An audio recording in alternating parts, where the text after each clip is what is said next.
Mas é diferente mesmo, irmãos. Cada culto é um culto.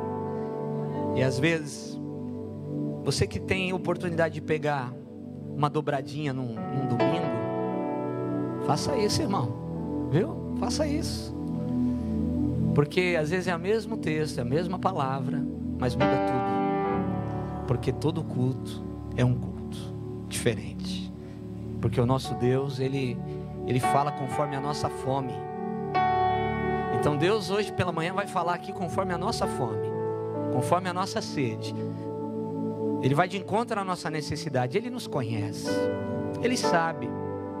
Por isso que às vezes o ministro, quem vai pregar, prepara um esboço, e essa é a nossa parte. Nós temos que fazer isso. Nós temos que estar preparados para trazer um alimento bom, um alimento fresco. Mas às vezes Deus muda tudo, porque Ele é soberano, Ele é o dono do culto, Ele está sentado no trono. Nós somos servos do Senhor e nós precisamos entender o que Ele tem, o que Ele quer de nós. Por isso fique atento. Se a tua parte hoje é ouvir, ouça direitinho a voz do Senhor. Amém? Lucas capítulo 22, versículo 31 diz assim: Simão, Simão, eis que Satanás vos reclamou para vos peneirar como trigo. Eu, porém, roguei por ti, para que a tua fé não desfaleça. Tu, pois, quando te converteres, fortalece os teus irmãos. Ele, porém, respondeu: Senhor, estou pronto a ir contigo, tanto para a prisão quanto para a morte. Mas Jesus lhe disse: eu afirmo, Pedro, que hoje 3 vezes negarás que me conheces, antes que o galo cante. Pai, aqui está a tua palavra aberta diante de nós. Fala conosco, Senhor. Tu és santo, a tua presença é santa, e nós podemos saber que tu estás conosco aqui. Obrigado, Pai, em nome de Jesus. Amém. Tome o seu assento. Irmãos, porque mesmo diante da presença do Rei Jesus, porque mesmo diante da palavra que é viva, verdadeira, do Senhor, das Escrituras Sagradas, nós não entendemos muitas coisas. Porque ainda nós ficamos sem entender algumas coisas que acontecem na nossa vida. Uma coisa é certa: mesmo aquilo que você não entende, mesmo aquilo que fugiu do seu controle, não fugiu do controle de Deus. Uma coisa é certa: mesmo aquilo que parece que fugiu do seu controle, que você se desesperou, que aquilo escapou da sua mão, não escapou das mãos do Senhor. Esse momento aqui, eles estavam numa ceia. Algumas coisas estavam acontecendo aqui. O ambiente estava bom. Jesus estava à mesa com eles. Estava tudo bem. Eles estavam conversando, estavam felizes porque estavam na presença de Jesus. Mas de repente, Jesus solta uma palavra que torna o clima ruim. Jesus fala assim: olha, tem um aí que vai pôr a mão nessa mesa, que vai me trair. Falou em voz alta, todos eles ouviram. O clima mudou. O clima da ceia, festivo da ceia, mudou. Porque Jesus falou que um que estava no meio deles ia trair Jesus. Então agora você imagina um clima que estava bom, agora é um clima de desconfiança, porque está um olhando para o outro. Será que é ele? Eu não sou. Não é ele. Eu nunca vou trair Jesus. E um tentando descobrir qual era o outro que ia trair Jesus. Mas aí esse clima continua e eles também suscitam uma conversa dizendo o seguinte: que quem parecia ser maior. Começa uma conversa estranha na mesa, com Jesus na mesa. Quem era maior, quem era menor, como é que era esse negócio? E Jesus ele começa a explicar para os discípulos quem era maior, quem era o menor, que menor é aquele que serve, que maior é aquele que serve. Jesus começa a dar uma lição para os discípulos. Mas não é disso que eu quero falar. Talvez eu fale disso domingo que vem na Santa Ceia. O que eu quero dizer hoje, o que Deus tem para nós hoje, nessa manhã, é que num determinado momento, também no meio dessa conversa, Jesus fala para eles: ó, Satanás me pediu para peneirar vocês. Satanás me pediu para peneirar vocês. Ele reclamou que ele quer peneirar vocês como trigo. E aí os discípulos devem ter pensado e devem ter colocado nas suas mentes: Senhor, claro que o Senhor não permitiu, né? Porque, irmão, quando a gente está sendo perseguido, a gente quer que alguém intervenha. Quando as coisas estão ruins, a gente quer que alguém maior que nós, que pode mais do que nós, coloque a mão e nos ajude. E Jesus está falando: Satanás reclamou para peneirar vocês como trigo. E talvez a maioria deles deve ter pensado o seguinte: claro que o Senhor não permitiu, né, Jesus? Claro que o Senhor não vai deixar Satanás tocar na gente, peneirar a gente como trigo, separar o que é bom e o que é ruim. Aí Jesus, emendando a conversa, Jesus diz o seguinte: mas eu roguei ao Pai para que a vossa fé não desfaleça. Ou seja, Jesus deixou. Eu só falei para Deus para que a fé de vocês não desfaleça. Ou seja, Jesus permitiu que Satanás peneirasse os servos dele. Ah, meu Deus do céu. Jesus abriu a porta e falou: pode peneirar. A única coisa que Jesus falou é o seguinte: eu roguei para Deus para que a sua fé não desfaleça. E depois que você se converter, você ajude os seus irmãos. Olha o resultado da peneira. Olha o resultado da peneira que a gente não quer passar. Por isso, querido, que Martinho Lutero falou que até o diabo é o diabo de Deus. Porque até o diabo tem um limite de atuação.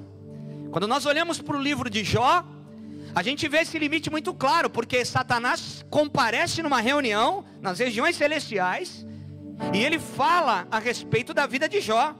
Ah, ele é fiel, ele é temente, ele dá esmolas, ele é um homem exemplar, porque o Senhor dá tudo que ele quer. Agora, tira o que ele tem para ver se ele não vai reclamar, não vai murmurar. E o diabo pede permissão para Deus. E Deus fala o que para Satanás? Eu permito você tocar em Jó, menos matá-lo. Então, o diabo tem um limite de atuação, querido. O diabo não é um ser autônomo, com liberdade plena para agir e fazer o que ele quer. Entenda o que eu estou dizendo. Fazer aquilo que lhe interessa. Ele possui exatamente o poder que Deus permite que ele tenha. Porque se Deus mandar ele parar, ele vai ter que parar. Se Deus mandar ele, até aqui você vai. O diabo novamente está reclamando para fazer algo com os servos de Deus. E Jesus diz o quê? Eu reclamei ao Pai para que a fé de vocês não desfaleça. E depois que vocês se converterem, olha o resultado da peneira. Vocês ainda vão ajudar outras pessoas. Queridos, sabe quando nós realmente ajudamos outras pessoas? Quando a gente se converte. E sabe quando a gente se converte? Quando a gente passa pela peneira. O que é a peneira? A peneira ela serve para separar o vil do precioso. A peneira serve para separar o grão do trigo. O grão, aquilo que é bom da palha. A peneira ela separa, ela deixa as coisas muito claras. É por isso que nós vamos ver alguns textos falando exatamente disso. E entenda, Deus é soberano. Repita comigo: o meu Senhor, o Deus da minha criação, é soberano. Aleluia. Ele é soberano. Deus é soberano. C.S. Lewis disse certa vez: não há uma guerra, mas sim uma rebelião interna. E o rebelde encontra-se sob controle. Às vezes nós falamos muito de guerra espiritual. Mas na verdade, irmãos, o general de guerra já venceu essa guerra. A guerra não está aqui fora, a guerra está aqui dentro de nós. A guerra, a verdadeira guerra espiritual está dentro das nossas vidas, mas sabendo que o maior rebelde já está sob controle do Todo-Poderoso. Aleluia! Por isso que eu preciso me conter, por isso que eu preciso me colocar diante da presença de Deus. E nós falávamos aqui quinta-feira, eu não sei o que te desespera. Eu não sei o que tem te desesperado, se é a falta de dinheiro, se é a crise no Brasil, se é alguma situação familiar, se é alguma enfermidade na família. Mas eu quero te dizer, em nome de Jesus, o que te desespera, não desespera o seu Deus. O seu Deus está no controle de todas as coisas, aleluia. Então às vezes nós estamos desesperados e achamos que Deus também está desesperado. Nós estamos preocupados e achamos que Deus está preocupado. Deus não está preocupado, irmãos. Deus é soberano. Ele cuida de você. Ele cuida de você. Eu não sei você, mas nos últimos dias eu tenho orado e eu tenho sentido essa impressão. Preste atenção, igreja. Você que é Rocha Rio Santos, preste atenção. E você que está nos visitando também, talvez você tenha essa impressão no teu espírito. A impressão que eu tenho é que algumas orações que eu estou fazendo, que essas orações que eu estou fazendo não são orações para o futuro, são orações para o agora. Só que mesmo orando para algumas coisas serem resolvidas agora, essas orações elas não estão alcançando o hoje, elas estão alcançando o amanhã. Eu não sei se você está me entendendo. O que você está vivendo hoje é resultado do ontem.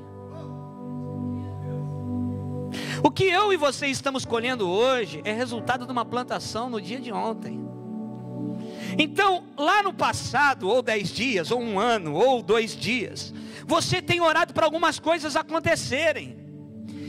Então hoje Deus está cumprindo e realizando algumas coisas que você orou e intercedeu lá no passado. Por isso, nunca se esqueça de ser grato a Deus por tudo aquilo que Ele tem cumprido na sua vida hoje. Nunca permita que a ingratidão entre no seu coração, querido. Essa semana eu estava falando com um jovem, e ele arrumou um emprego maravilhoso na sua área de atuação, de faculdade, num estágio maravilhoso que ele arrumou. E ele falando, e eu lembrei ele de uma palavra que ele recebeu da parte de Deus, do que Deus ia fazer. E ele falou assim: é mesmo, Deus tinha falado, é verdade, pastor. Nossa, agora eu lembrei. Querido, tem coisas que a gente está orando para Deus fazer, para Deus fazer. Quando isso acontecer, nunca deixe de falar: Senhor, eu sei, eu orei por isso, eu pedi isso, Senhor, eu estava sonhando com isso, isso aconteceu, obrigado, Jesus, eu sou grato a Ti. Eu sei que não foi a minha força, eu sei que o Senhor conduziu todas as coisas para que eu chegasse até hoje. Obrigado, Jesus. Seja grato ao seu Deus, querido, por tudo que Ele tem feito, por tudo que tem acontecido e também pelas coisas que não aconteceram. Porque se você é um servo de Deus, está num caminho reto diante dEle, até aquilo que não aconteceu foi vontade do Senhor na sua vida. Aleluia. Então essa é a impressão que eu tenho, que por mais que eu faça uma oração para hoje, para agora, essa oração ela não está atingindo hoje. Tem um futuro querendo aparecer, tem coisas que Deus está querendo fazer. Ontem eu fui pregar numa conferência em São Paulo, e eu dizia isso, irmão, porque essa é a impressão que eu tenho no meu espírito. Escute só, o ano está terminando, amém? O ano de 2016 está indo embora, amém? Mas tem muitos dias ainda para Deus realizar muita coisa na sua vida, porque Deus não precisa de tantos dias, Deus precisa de um instante para fazer o que Ele precisa fazer. Deus precisa de um momento, Deus precisa de um momento para mudar o que precisa ser mudado. Então tem muito tempo ainda até chegar ao final do ano.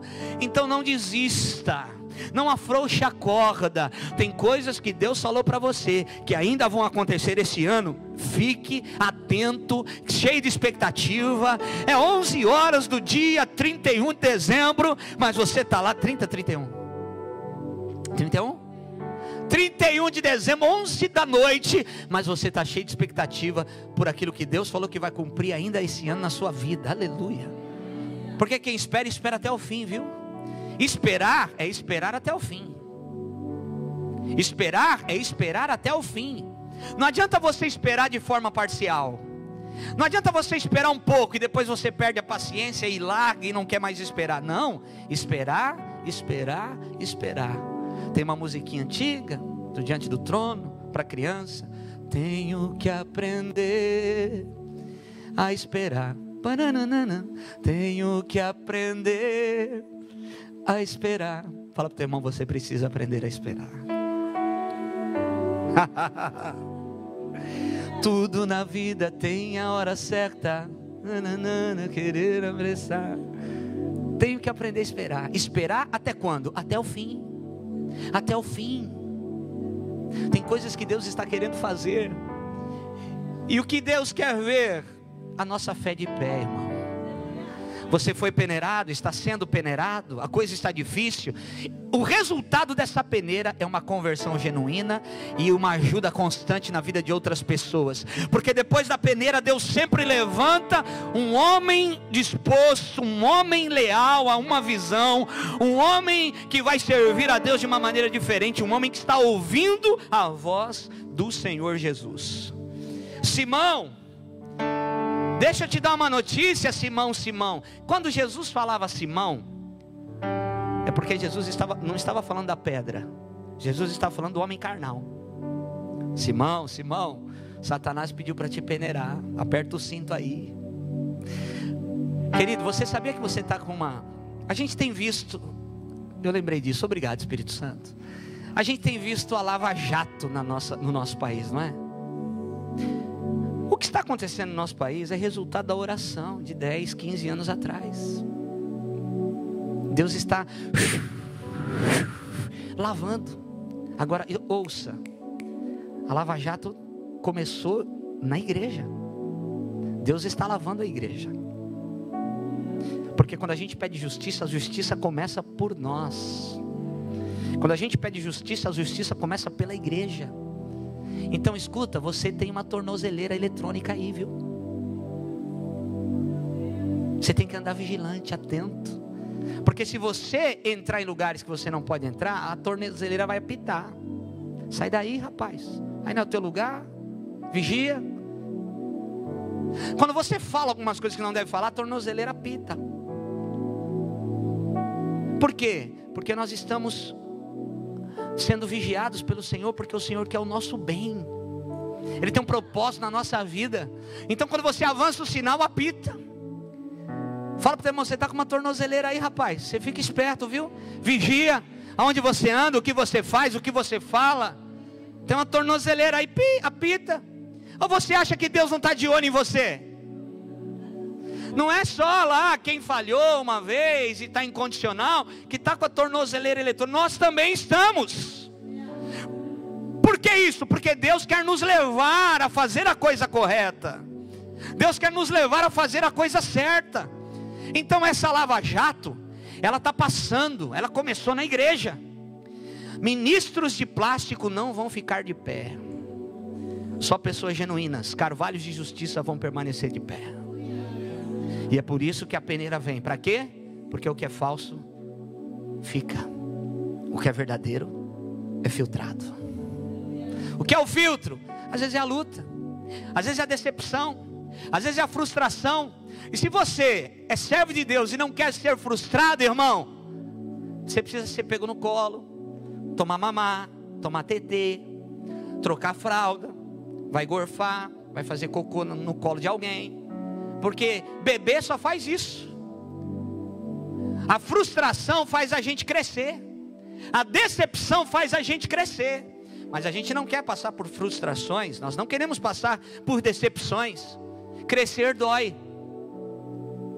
Crescer dói. E às vezes está doendo. Mas eu não quero sentir a dor. Crescer dói. Eu não quero ser frustrado. Mas a frustração faz parte de todo o processo de Deus na nossa vida. Deus está costurando o odre. É um processo. É um processo. A vida com Deus é um processo. Nós estamos em obras. Deus está trabalhando em nós. A cada dia abra o seu coração para o agir e para a manifestação do Senhor sobre a sua vida. A cada dia, querido. Aconteça o que acontecer. 1 Coríntios capítulo 10, versículo 13. Diz assim: que não vos sobreveio tentação que não fosse humana, mas Deus é fiel e não permitirá que sejais tentados além das vossas forças. Escute, a prova é do Senhor. A tentação nunca vem de Deus. Quem tenta é o diabo.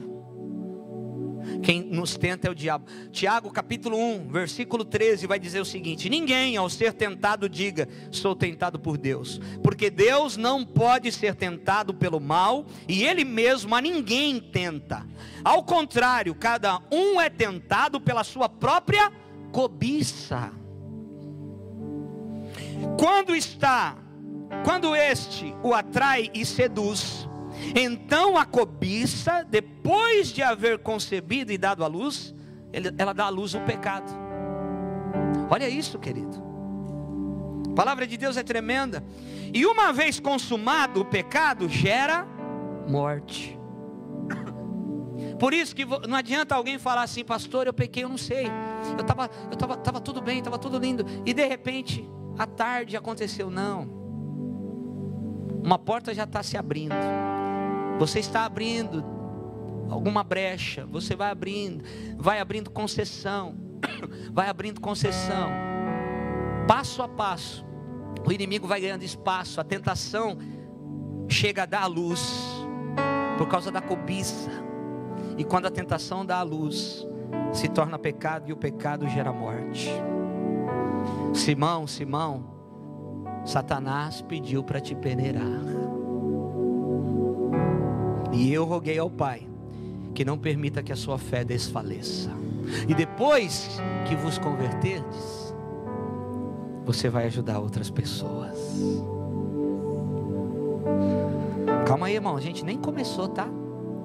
Fica tranquilo, vai dar tudo certo. Satanás, ele está pedindo aqui para ser um instrumento de Deus, para separar o trigo da palha. Você percebe que Satanás, ele não pode agir fora da área da permissão de Deus. E Jesus vai orar ao Pai para que a nossa fé permaneça de pé. Então escute, o que é isso? É um Deus que deseja edificar a nossa fé na rocha. O que Deus quer? Deus quer que a nossa fé fique de pé. Que a nossa fé seja uma fé ativa, atuante, relevante. Deus quer edificar a nossa fé. Deus quer deixar a nossa fé de pé. Por isso, a fé não pensa, a fé não sente, a fé sabe. Quem pensa muito, irmão, não faz. A fé não pensa, a fé não sente, a fé sabe, e acabou. Mas como que você sabe? Eu não sei, eu tenho fé que vai acontecer.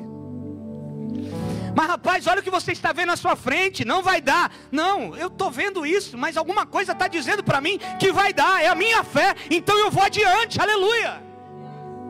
Mas rapaz, já tentaram e não conseguiram. Já tentaram e não conseguiram, é verdade. Isso até tenta me deixar preso em algum sentimento meu, mas alguma voz aqui dentro, eu sei que a voz do Senhor está dizendo para mim continuar, porque alguma coisa vai mudar, alguma coisa vai acontecer, alguma coisa vai romper. A fé não sente, a fé não pensa, a fé sabe, ponto, e acabou. É por isso, irmão, que quem sabe muito tem conflitos com a fé. É por isso que pessoas pensadores têm conflitos com a fé. Por quê? Porque a fé não pensa, a fé sabe. É por isso que tem um determinado momento que o teu conhecimento ele vai te levar até um lugar, mas dali você não passa, porque a fé vai além. Eu assisti um filme, o Doutor Estranho. Quem assistiu o Doutor Estranho? Da Marvel.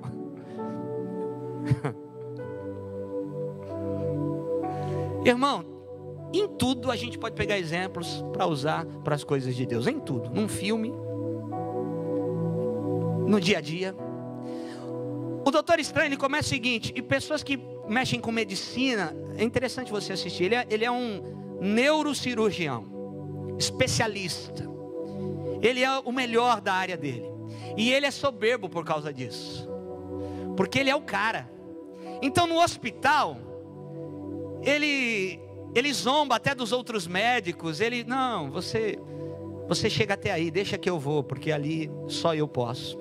E tem uma pessoa que recebe um tiro na cabeça, e os médicos já desistiram do caso dessa pessoa. E vem uma moça que sabe que ele é bom, e coloca a planilha lá do que está acontecendo com o paciente.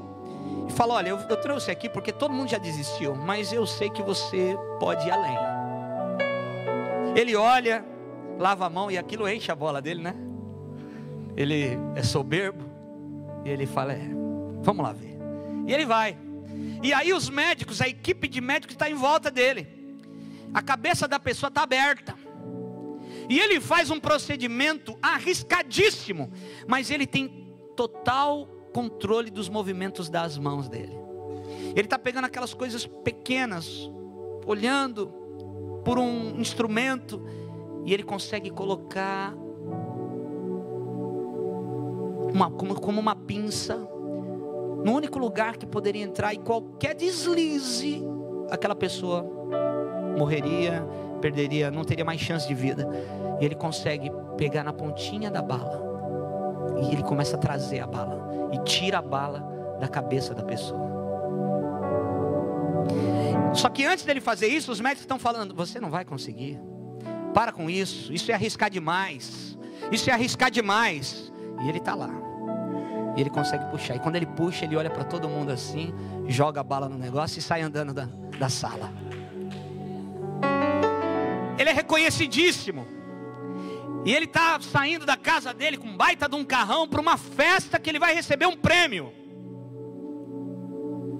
E ele está lá, e o telefone toca, ele aperta e começa a conversar, está chovendo. E ele está em alta velocidade, ele está atrasado para chegar no compromisso dele.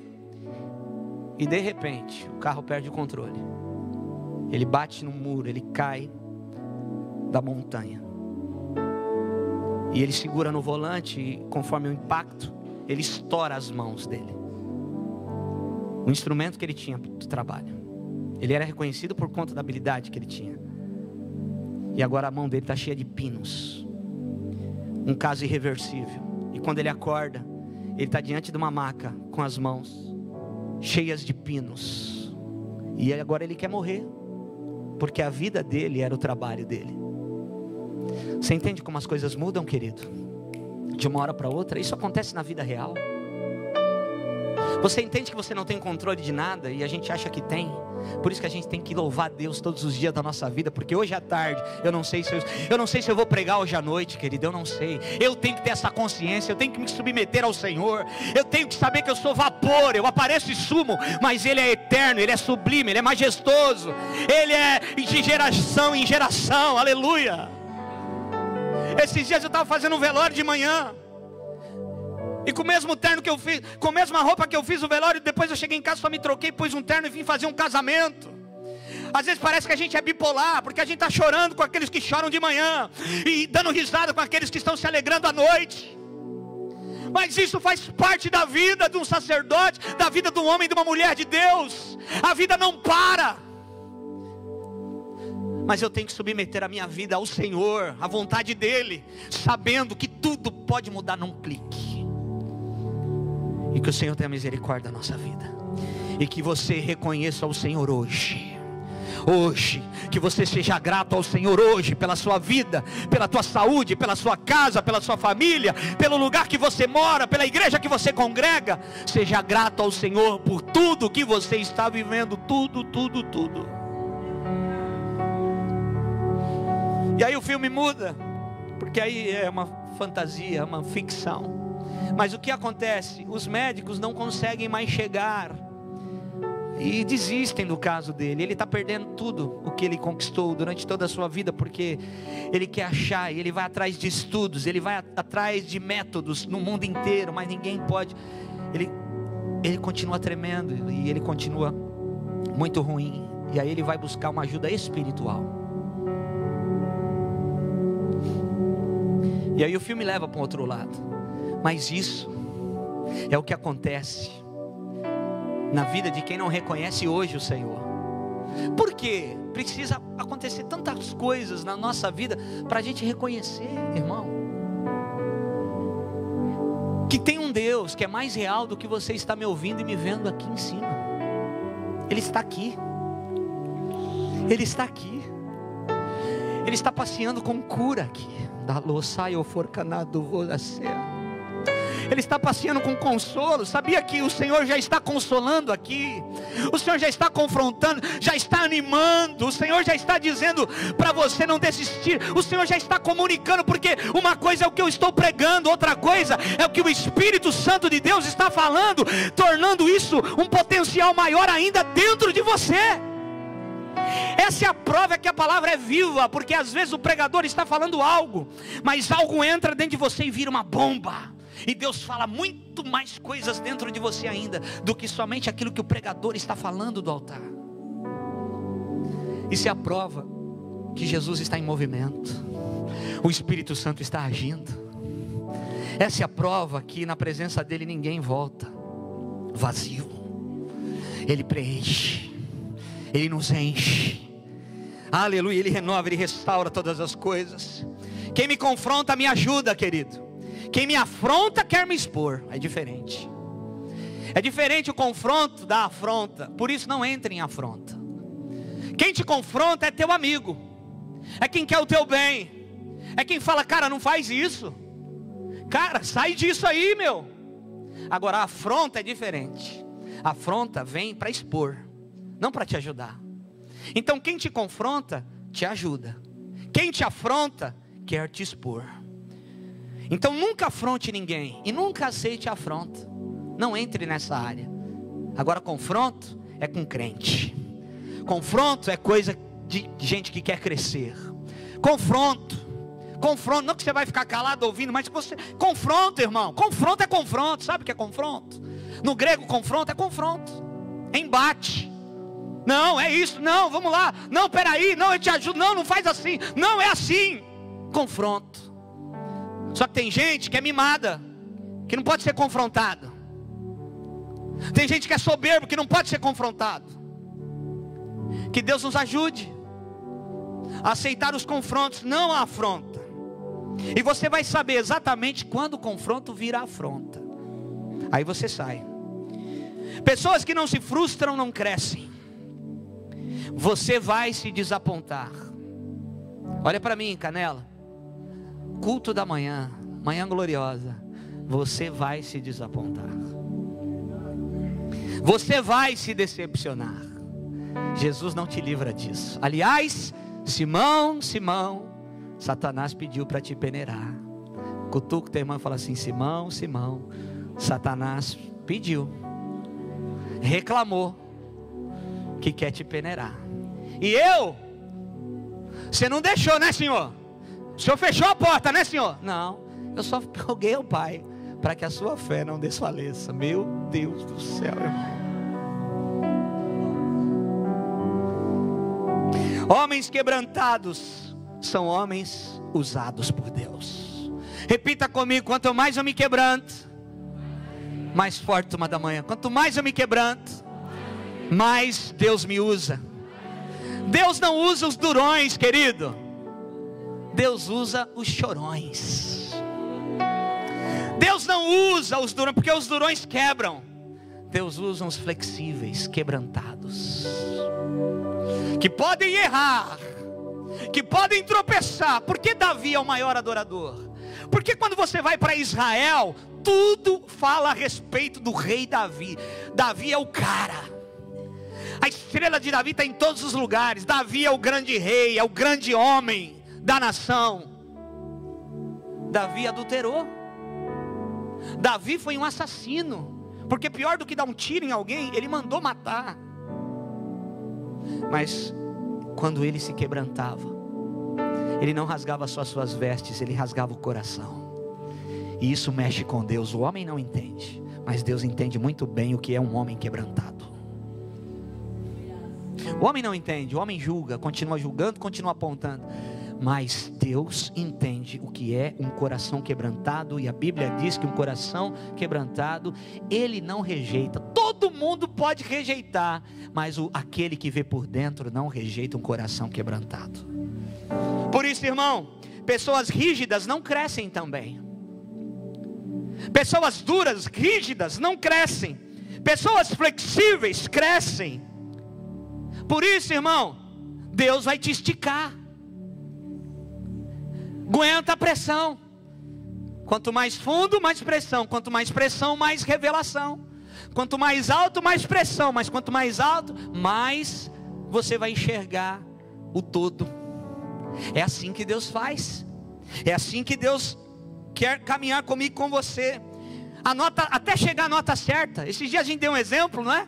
Você pega um violão desafinado, a nota está fora, o tom está fora. O que precisa fazer? Esticar a corda para a nota chegar bem, na nota certa, não ficar fora de todo o contexto. E às vezes a gente está fora de todo o contexto. E o que Deus precisa fazer? Afinar a nossa vida, esticar. Ah, mas esticar eu não quero, esticar dói. Estica, deixa Deus esticar você. Homens flexíveis permitem Deus esticá-los. Homens flexíveis são leais, são amáveis. Homens flexíveis, homens quebrantados são tratáveis. Sabe qual é o segredo na presença de Deus? Canelas. Precisamos ser tratáveis. Homens tratáveis, não homens que nunca erram. Você nunca vai ver na Bíblia Jesus falando que nós não podemos mais errar, que nós não podemos mais falhar. Nunca. As leis, as 613 leis foram feitas para o homem saber que o homem não conseguia cumprir a lei, que o homem precisava de Deus, da misericórdia de Deus, da graça de Deus. Porque você cumpria a lei em 10 anos e de repente você falha, cai. Você cumpria a lei por 20 anos, mas de repente você escapa numa delas. O que Deus está dizendo? Chega de lei. Jesus veio inaugurar a época da graça. E viver na graça não é mais fácil do que viver na lei. Porque na graça você tem liberdade até para pecar. Mas Deus deixa você escolher não pecar, não errar. Porque a tentação gera cobiça, a cobiça dá à luz o pecado, e o pecado gera morte. Está entendendo? Que são fases, que nada acontece de repente. Fala para quem está do teu lado assim: Jesus na verdade quer te graduar. Sabe para que serve essa peneira? Para graduação, irmão. Sabe para que serve a peneira que separa as coisas? Para Jesus nos graduar. Quem pode dar um testemunho de algo? É quem passou por aquilo. Quem pode dar um testemunho de uma cura do câncer? É quem teve o câncer. Quem pode dar testemunho de algo que viveu de uma grande tempestade? É quem passou por aquilo. Passou, confiando em Deus, segurando nas mãos do Senhor. Mas agora pode dizer de boca cheia: o Senhor me livrou disso, eu passei por isso, não é um testemunho, é um testemunho que vai edificar a fé das pessoas. Aleluia. Tem alguém que tem testemunho aqui para contar, de um dia, de algo que Deus fez na sua vida? Por que você tem testemunho para contar, irmão? Porque Ele fez. Você experimentou, Ele não te livrou da cova, Ele te livrou na cova. Aleluia. É diferente. Aí Pedro sabe o que fala para Jesus? Jesus, eu estou pronto. Jesus fala para ele: você não está pronto. Tem gente que acha que está pronta, e Jesus diz: você não está pronto. Você precisa aprender, precisa conhecer, precisa se submeter. Simão, o diabo pediu para te peneirar. Você não está pronto. Jesus diz que não, e diz que Pedro o negará 3 vezes. Que pancada, hein, irmãos? Jesus não alisava não, viu? O pastor às vezes alisa, mas Jesus não alisava não. Satanás pediu para peneirar vocês. Você está pronto? Não, você não está pronto não. E, aliás, você vai me negar 3 vezes. Pou, pou, pou. Pancada em cima de pancada. Mas vê se eles falaram assim: ah, Jesus, dá licença, eu não vou para a sua igreja mais não. Não, domingo eu não vou mais não. Não vou largar o ministério. Vê se eles falaram isso. Não me cumprimentou. Não foi na minha casa. Não fez visita. Não. Eles não ficaram de bico e deram a volta e saíram da igreja de Jesus. Não. Eles aguentaram firmes. Aguenta firme, irmão, o tratamento de Deus na sua vida. Segura firme aí. Nós estamos falando uma palavra madura para pessoas que querem amadurecer no reino de Deus, pessoas que querem permanecer até o fim, querido. Essa igreja nunca vai ser uma igreja de multidão, em o nome de Jesus. Pode vir muita gente para cá, mas nós vamos pregar contra a multidão, porque a multidão sempre vai ver Jesus só como profeta, nunca como filho de Deus. A multidão sempre vai estar lá atrás e nunca ao lado dele. A multidão nunca vai ver o que os discípulos veem. A multidão nunca senta na mesa com ele. Nós nunca vamos ser uma igreja de multidão. Mesmo tendo 5, 10, 15 mil membros, nós vamos continuar dizendo que você precisa amadurecer, que tem coisas que a maioria dos dias você não vai sentir, que a maioria dos dias você não vai ver o sobrenatural, mas você, como um cristão maduro, vai permanecer firme na presença do Senhor. Aleluia. Nós temos problemas. Aliás, nós temos um problema: de não ouvirmos para entender. Nós ouvimos para responder. Já viu uma briga de casal? Claro que você já viu, né? Você é casal. Não, você não, mas você não. Ninguém está ouvindo ninguém, porque está ouvindo para responder, não para entender. O nosso problema é que a gente ouve para responder, a gente não ouve para entender. A hora que a gente ouve para entender, o cenário muda.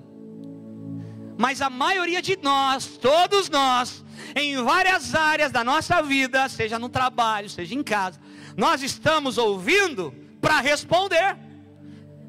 A resposta está aqui, ó, na ponta da língua. A pessoa nem precisa esperar.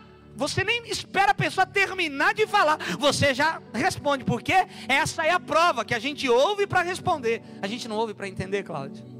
Ah, se nós ouvirmos, levanta a sua mão e fala: Senhor, eu quero, Pai, me ajuda.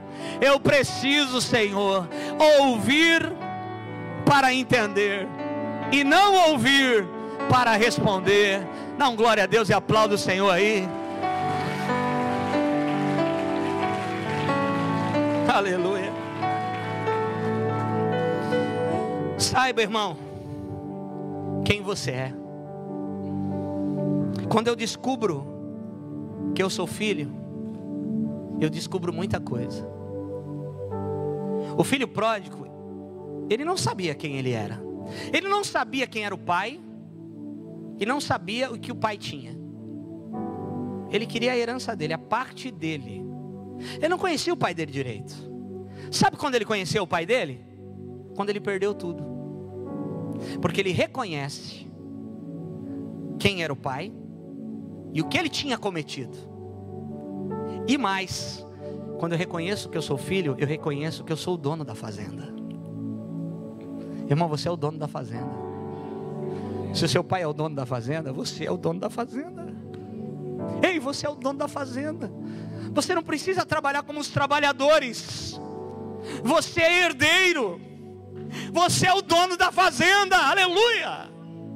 E às vezes nós estamos vivendo comendo comida de porcos, porque queremos, porque tivemos atitudes erradas, porque ouvimos para responder e não ouvimos para aprender, para se submeter. Deus está levantando homens que vão suportar. Está chegando um avivamento, irmão. Todo lugar que Deus tem me levado para pregar, o Senhor me leva, e pode ser a palavra que for, o Senhor me leva a falar isso. Está chegando um avivamento. Eu vou repetir, Igreja Rio Santo, está chegando um avivamento. Eu estou falando de avivamento. Avivamento que parente seu, que é contra crentes, que odeia a igreja, vai estar chorando mais do que você na igreja. Eu estou falando que botecos na sua rua, situações nas cidades, vão acontecer, porque um avivamento vai chegar. O que precisa para um avivamento chegar? O que precisa acontecer nos nossos dias? Como diz Abacuque 3:2, faz de novo, Senhor, na nossa época, o que foi feito nas épocas passadas. O que precisa? Se o Deus é o mesmo, o fogo é o mesmo, a palavra é a mesma, a glória é a mesma, homens que renunciaram como homens do passado, é o que falta. O que precisa nos dias de hoje? Nós vemos milagres poderosos, sobrenaturais, hoje, nas nossas reuniões, em tudo que fazemos em relação ao reino de Deus. Homens que renunciaram como homens do passado. Homens que vão suportar o avivamento, irmão. Que vão suportar o avivamento. E só homens peneirados suportam o avivamento. Homens que têm experiência, sabe? Gente que falou assim, que fala assim para os outros: isso não vai te matar não, isso só te deixa melhor. O que não te mata te deixa melhor. Você já ouviu isso, não é? O que não te mata te deixa melhor. Agora entra, irmão, entra nisso, se envolva, mergulhe nisso tudo.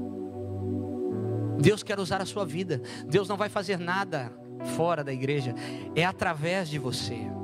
Deus vai fazer através de mim, através de você. Você é um agente de cura, você é um agente proclamador da palavra. A Bíblia diz que os anjos coçam a cabeça, os anjos ficam com água na boca de querer pregar a palavra, porque eles sabem o poder que tem a palavra. Mas isso foi dado aos homens, isso foi dado a você. Fala assim por teu irmão: você tem o privilégio de ser um pregador da palavra. Talvez não com um microfone na mão, mas na sua casa, no seu trabalho, na sua rua. Talvez não com um microfone na mão, mas seja um pregador. Seja alguém que declara a palavra do Senhor. Saiba quem você é. Tudo o que Deus está permitindo é para você parar de ser inconstante. Tudo o que Deus está permitindo você passar é para que você pare de ser alguém inconstante, que tem ânimo dobre. Ânimo dobre também pode ser substituído por negligente, que é igual no original a dipsuxos. Alguém que é vacilante, alguém que é incerto. Sabe alguém que fala: não, eu vou na sua casa, mas você não sente firmeza? Sabe alguém que fala assim: não, deixa comigo. Você fala: deixa eu tentar tirar da mão dele, porque ele não vai fazer. Alguém ânimo dobre, inconstante. Tudo que põe na mão dessa pessoa porque ele é incerto. Ele pode fazer, como não pode. Ele não é firme, ele não é posicionado. Alguém que tem uma mente dupla, uma hora quer, outra hora não quer. Alguém que tem interesse dividido. Ele quer muito Deus uma hora, mas uma hora ele quer estar na balada da Pulse ali na Riviera de São Lourenço. Ele quer muito estar no culto de domingo, mas se a galera descer, a galera da bagunça, ele vai se envolver com eles. Ânimo dobre é uma pessoa atraída em direções opostas à direção que Deus tem para ela. É uma pessoa que tem a sua fidelidade dividida. Ele não é fiel. Fiel é alguém reto. É alguém que se divide entre a crença e a descrença, entre o discurso e a atitude. Essa é a pessoa de ânimo dobre. O discurso fala bem, mas a atitude é outra. Não condiz o que ele fala com aquilo que ele vive e com aquilo que está escrito. O prumo que tem que estar reto, a palavra com as atitudes, com aquilo que sai da minha boca. É um prumo. Alguém que é receoso. Homens que não se arriscam não servem para a obra de Deus. Homens medrosos não servem para a obra de Deus. Homens que analisam tanto que acabam caducando o ato de fazer, não servem para a obra de Deus. Não vamos analisar. Esses dias eu brinquei com os meninos do som. Eu vou falar, Zé, posso falar? Falei, vamos comprar um negócio aí. Tem um valor disponível para a gente comprar um negócio, um equipamento que está faltando aqui para nós. Mas vê rápido aí, tal. Passou uma semana, passou 2. Eles não entenderam o que eu tinha falado. Passou 3. Aí o ônibus quebrou. A gente pegou aquele recurso que tinha e jogamos para o outro lado. Aí vieram falar comigo, falei, já foi, irmão. 15 dias? Eu pensei que à noite já estava um negócio aqui. Brinquei com eles. Querido, a gente tem que ter a disposição de obedecer à voz do Espírito Santo de forma imediata. Essa tem que ser a nossa disposição. Mesmo que você tenha tempo para fazer, tenha disposição de sair de um culto como esse para obedecer o que Deus está falando agora com você. Aleluia! Qual é a minha disposição do meu coração? Eu tenho que estar disposto a fazer tudo isso que nós estamos ouvindo agora. Não é quando você ficar rico, não é quando as coisas melhorarem na sua casa, não é quando o tempo estiver mais propício. Não, é agora. Agora, ei Josué, levanta-te, porque Moisés já foi, e agora eu quero usar. Imediatamente ele fica de pé. Essa tem que ser a nossa disposição. Segura na mão de quem está do seu lado. Você vai fazer uma oração por ele. A oração que você vai fazer por essa pessoa é o seguinte: que você esteja disposto a obedecer a voz do Espírito Santo de forma imediata. Pode orar do seu jeito, pela pessoa que está do seu lado.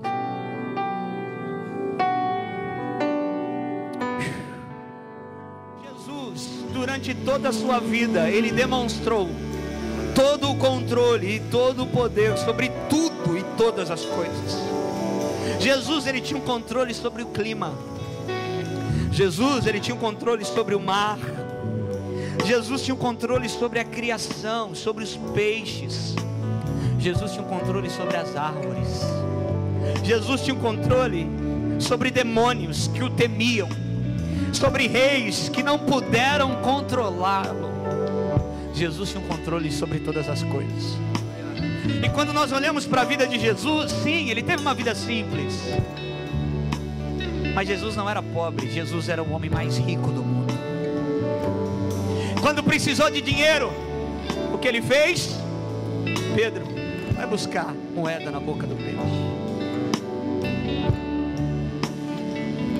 Quando os homens precisavam ter uma pesca diferenciada, o que Ele fez? Pode ir em alto mar, porque o cenário vai ser outro. E o que vocês não pescaram a noite inteira, vocês vão pescar em alto mar. Basta uma palavra e tudo muda. Você entende isso, irmão? Basta uma palavra, porque Ele é o dono, Ele é o Senhor. Ele muda as estações, Ele muda o tempo, Ele muda todas as coisas. Quando Ele precisava se locomover, quando Ele precisava de um carro para entrar em Jerusalém, sabe o que Ele falou, discípulos? Vai ter um jumentinho, 0 quilômetro lá, vai lá buscar o jumentinho. Está tudo preparado, vocês vão trazê-lo e eu vou entrar com ele em Jerusalém. O que Jesus está falando? Vai lá, entra na agência, vai estar preparado. Quando acabou o vinho numa festa de casamento, de repente ele se torna o maior produtor de vinho do planeta. E ele cria naquele momento o vinho mais caro da história, o melhor vinho da história. Se você conhece de vinho, ou já bebeu vinho, não é o vinho, por melhor que você já bebeu, que tinha no casamento em João capítulo 2, foi o vinho que ele fez. Você está entendendo que quando falta, não falta nada, se ele está? Você entende que quando falta, não falta nada se ele está? Você consegue entender isso, irmão? Quando ele precisa de dinheiro, ele manda Pedro. Quando ele precisa de uma sala para fazer a ceia com os discípulos, o mesmo que disse: olha, não tenho onde reclinar minha cabeça, vocês topam me seguir? Eles falaram topo, mas não ia faltar nada. E quando Jesus precisa de uma sala excelente para reunir os discípulos para uma santa ceia, ele fala para os discípulos: ei, segue o homem com cântaro nas mãos. Ele vai levar vocês até um salão, e é lá que a gente vai ceiar. Ele prepara tudo, irmão. Segura na mão de quem está do seu lado. Ele prepara tudo, irmão. Eu quero te encorajar nessa manhã a dizer para você que você serve um Deus que é o Deus que tem o controle de todas as coisas. E se você está sendo peneirado, Ele permitiu para que a tua fé fique de pé, para que você possa ajudar outras pessoas. Aleluia! Jesus não era pobre não, irmão. Jesus, olha para mim. Jesus, ele tinha tudo o que precisava, quando precisava. Não, Jesus não desperdiça, mas quando precisa, tem tudo o que precisa. Eu quero profetizar sobre a sua vida que está aqui nesse culto, nessa manhã. Tudo o que você precisa, não o que você quer. Tudo o que você precisa, você terá. Porque Jesus tem tudo o que você precisa. Não o que você quer, mas o que você precisa. Então o que você precisa, receba nessa manhã. Tudo que está travado, bloqueado, tudo que está nebuloso, tudo que não está acontecendo. Ah, meu Deus, se você entendeu essa palavra nessa manhã, tudo o que você precisa, tudo o que é preciso, em nome de Jesus receba, porque Ele tinha tudo o que precisava, quando precisava. Precisava de um transporte, receba um transporte. Precisavam de dinheiro, tem na boca do peixe. O vinho acabou, receba o vinho. Ah, não tem pesca, tem peixe agora. Aleluia! Oh! Receba sobre a sua vida